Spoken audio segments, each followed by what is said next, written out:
Well, howdy doody, duties. You know, I'm going to read to you from the book today. Well, it's kind of the book. I'm going to read you a story that has a profound spiritual meaning. It's not just a children's story, even though it is written by Hans Christian Andersen, but that's in the book, you know. And it'll affect our lives today. If you listen to everything I have to say, and the points I'm going to make on this, I think you'll all get something out of it. I know I did.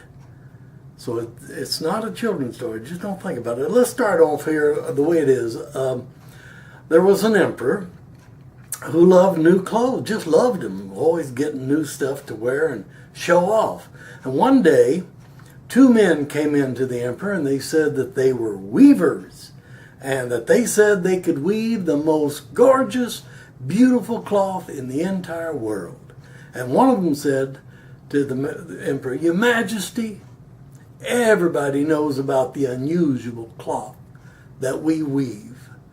But the amazing thing is, not everybody and only certain people can see the cloth." That's how marvelous it is. Well, the emperor says, what kind of people can't see it? That's a leading question. And the men said, why, stupid people. People who aren't religious enough. They can't see the beautiful cloth. Well, the emperor thought about it and thought, I'd like to have a new suit out of that. So he says, you go ahead and weave, and let's do it right away. The men said, well, Your Majesty, in order to do this, we're going to need a whole lot of money, and we're going to need the best golden thread and the best silk thread that you can find, that there is to weave this with. So the emperor gives them a lot of money, and he gives them the thread and even a room in the palace to weave this great work on. Well, they set up this couple of looms in this room, and they begin to really act like they're really doing something. But they didn't put any thread on the looms. And they put the thread away in a bag. And then day after day, these two guys used the empty looms and pretended to be weaving some material, a cloth. And everybody in the whole country there, his whole domain, had heard about this. And they were waiting for that cloth to be finished because they wanted to see it. And they also, like everybody else, they wanted to find out if their friends would be able to see the cloth. Well, the emperor wanted to go look at the cloth, and he was absolutely certain that he'd be able to see the cloth, and he said, I'm not stupid, and I know that I'm a good emperor, a good person, but just this first time this once, I'll send somebody else to look at the cloth. And so he did. In fact, he sent his chief priest to look at that cloth. Well, the two men at the loom said, how do you like our beautiful cloth? that chief minister looked at both looms and he couldn't see any cloth because there wasn't any cloth to see.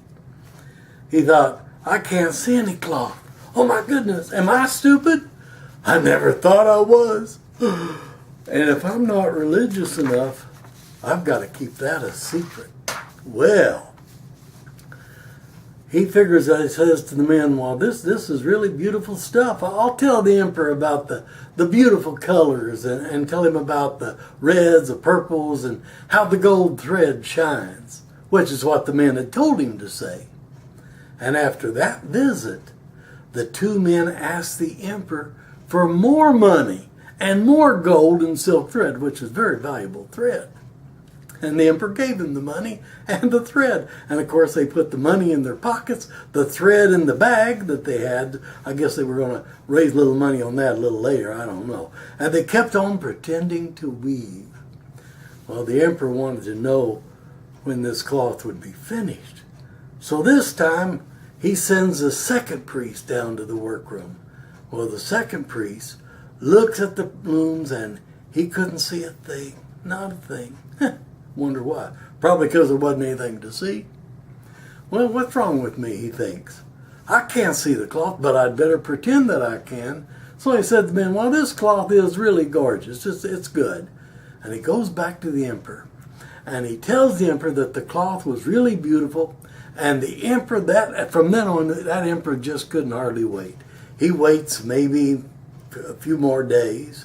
And then he says he's got to go look at that for himself. So he goes down to the workroom where these men are. And he takes both the priests with him. And the chief priest immediately looks at the empty loom and says, wow, how the gold thread shines, your majesty. And the second priest says, wow, this is really beautiful. Well, the emperor, he looks at one loom and he's studying them, the other loom too, and he can't see a thing on these looms. And he says, what in the world is this? He thinks to himself, am I stupid? And no, that's not possible. After all, I am the emperor. And am I not a good emperor? Oh, no.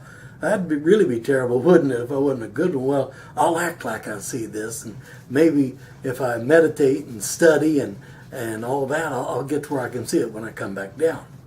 So the emperor says to the two men, excellent, wonderful, beautiful, and he even gives them a medal to show how pleased he is.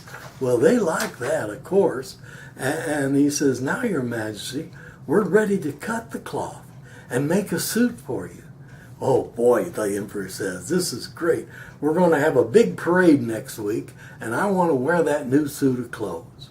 Well, before the day of the parade, and that night, the two men lit up and used over 20 candles to light the room so that everybody would think how hard they were working, and they working all night and all that stuff. And when they thought anyone was looking, they'd pretend to take the cloth off the looms, and real careful, of course. And they would they move their hands around like tailors do, and they snapped their skizzers together, and they used big old needles and pretended to sew them, but that needle must have had nothing but invisible thread because nobody could see anything. Well, comes the day of the big parade.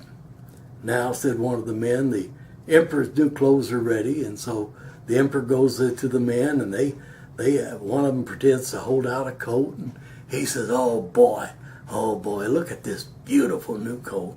And the other one, he says, it's light as a feather. And the other one, here's your new trousers. And the other one, both of them look over there and they said, and look at the royal cape, your beautiful long cape. While they're so light, you're going to hardly feel that you have anything on at all. I wonder why they said that. Anyway, it's in the book, though. It's in the book. And the emperor took off his clothes he was wearing right down to his skivvies, and the two men pretended to help him put on these new clothes. Well, he turned round in front of a mirror, and he looks at these new clothes. Oh, these feel so good and so nice. And, he's not stupid. He thinks.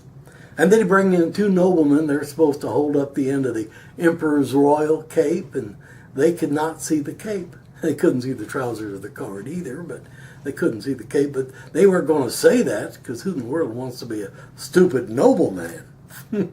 But they fell around the floor, and they faked picking up the ends of the cape, and together they all marched out of the palace to the parade. Now here's the good part. In the street, all the people were waiting, and they all said, look at the emperor. Oh, what beautiful clothes he has on. Nobody could see the emperor's new clothes. He didn't have any on. But no one was going to say that until a little boy, a small child, tugs at his daddy's cloak, and he says, Dad, he only has his underwear on. And then pretty soon another person says it, and then another and another and another, and they came down to he ain't even got no real clothes on. And everybody soon he was saying he ain't got no real clothes on. That's kind of the way it is. One person gets something, shares it with another and another, and pretty soon the truth comes out. And that's what our Winchester Cathedral is all about. The emperor knew that the people were right, but he had to stay in the parade until it was over. He couldn't admit that he made a mistake, could he?